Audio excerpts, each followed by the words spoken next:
มันเหมือนมีอะไรให้กูเดินมาสำรวจพื้นที่แล้วก็ได้เห็นทิวเขาตอนเช้ามืด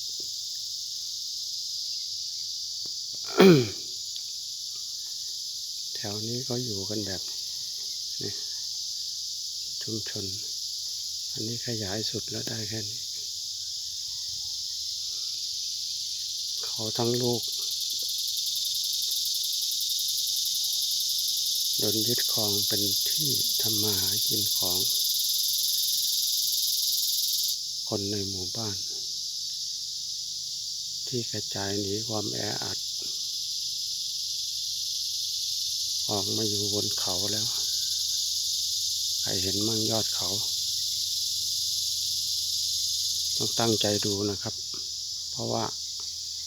มันดึงภาพได้น้อย